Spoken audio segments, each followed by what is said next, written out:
Hi there, just read this disclaimer please. Alright guys, so it's that time of the month again for the June update. So I'll start just by showing you how the portfolio is looking. Here's my usual spreadsheet. You'll notice one thing, that I was looking at those alternative income trusts, but I always change my mind. But anyway, as you can see, what I've done here is I've actually penciled in Scottish American Investment Trust instead of those alternative income ones. I'll probably have a deeper look at that. Even when I make my first investment in it, I'll probably have changed my mind actually by the time I get round to it, but I'll go into more details even when I make my first investment in that Scottish American one.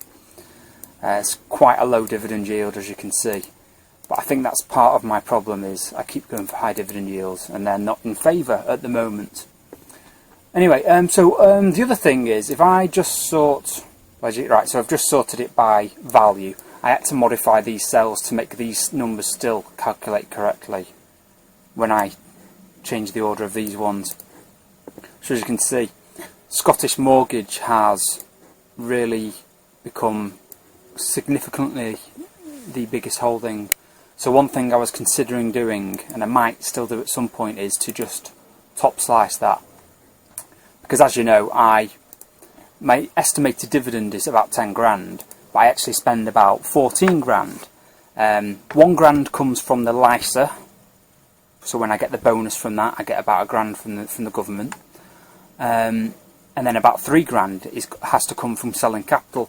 So I'm thinking, while Scottish Mortgage is on an absolute tear, it might be a prudent time to top slice it and get the cash balances up for when I officially pay it out of my portfolio in January. I do the selling of capital, or the actual sending the capital out of the portfolio in my unitisation, I'm doing at the beginning of the calendar year, regardless of what time I choose to sell the assets underlying.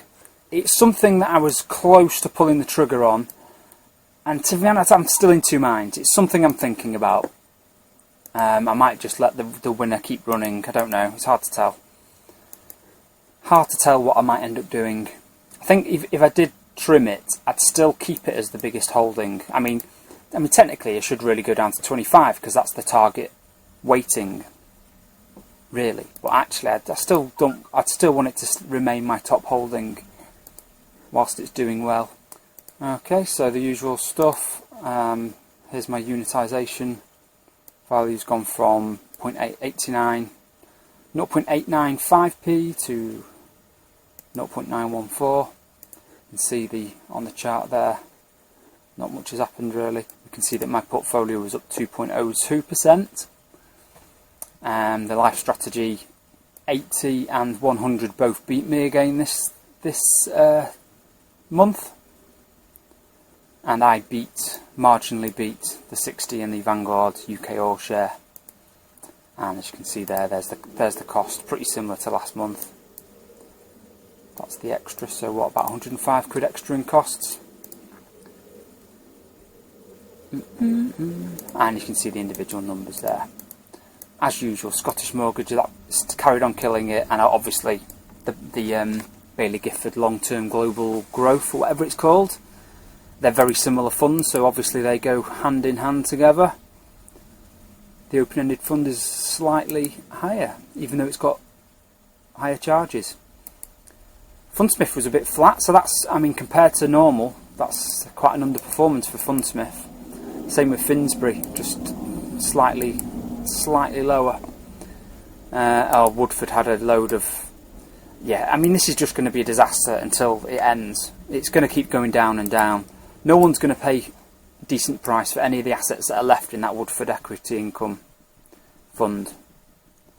So it's just going to keep going down. They sold a big load of the healthcare assets at a discount, obviously, so that's why all of the valuation went down. But that is just I'm just going to have to grit my teeth, and eventually that will all be over. Yeah, just pretty flat really for all the individual shares. But RBS had a bit of a bounce back.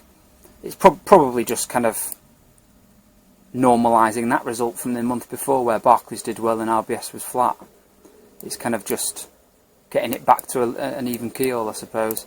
Mind you, it doesn't correct that month's performance, does it? So yeah, overall RBS is doing worse than Barclays. But yeah, another basket case which I should have sold many years ago. But you know, what can I say, I'm stubborn.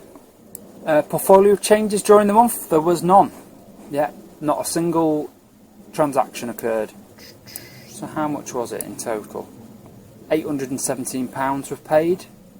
In the month, Henderson International Income, Shell, the FTSE 250 tracker, BlackRock Frontiers Investment Trust and the BlackRock Smaller Companies Investment Trust. You can see the numbers there.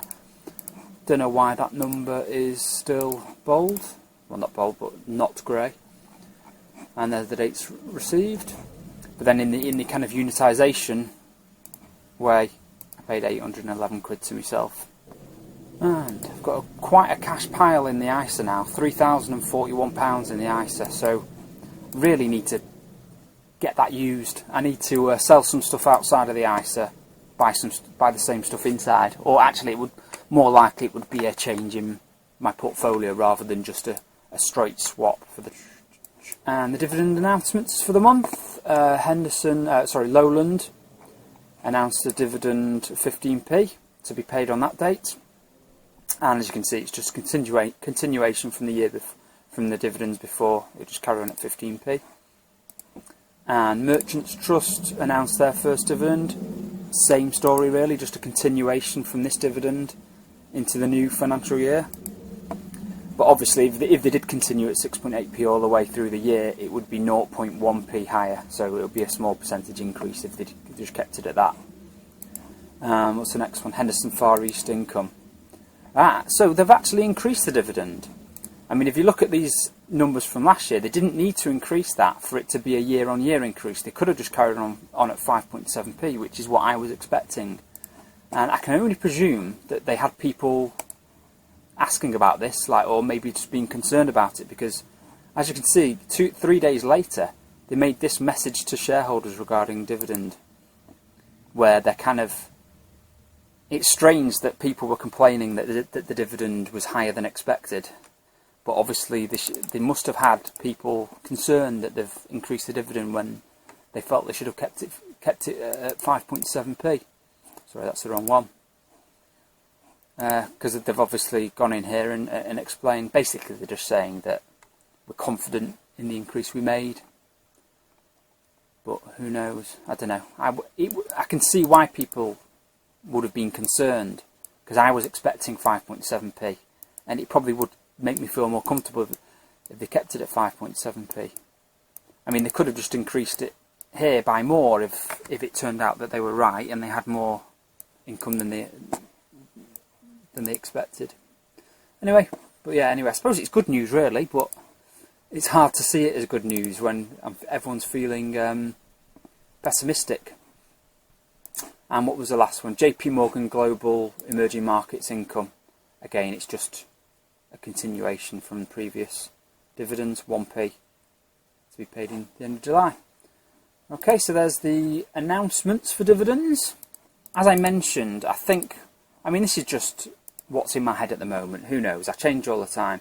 So what I'm thinking is I might be making a move soon to sell the FTSE 250 tracker, because I'm not liking, the fact that it's a tracker and not a trust means that the dividends are going to go down heavily. I mean, I know that doesn't really have an effect on total returns, as my last video said. It doesn't really work like that.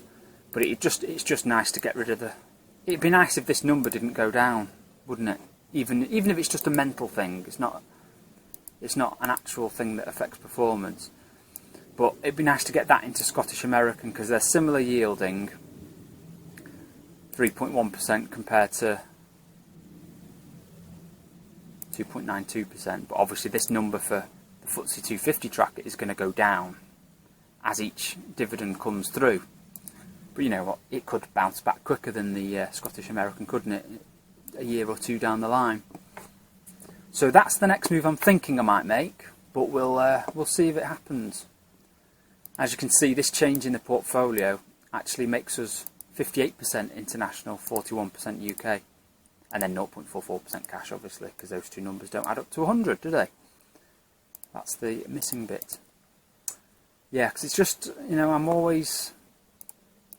Even that is overweight UK, really. I'm trying to actually make changes to stop my underperformance. Alright, that's that then, guys. Thanks for tuning in. I'll see you next time. Have fun.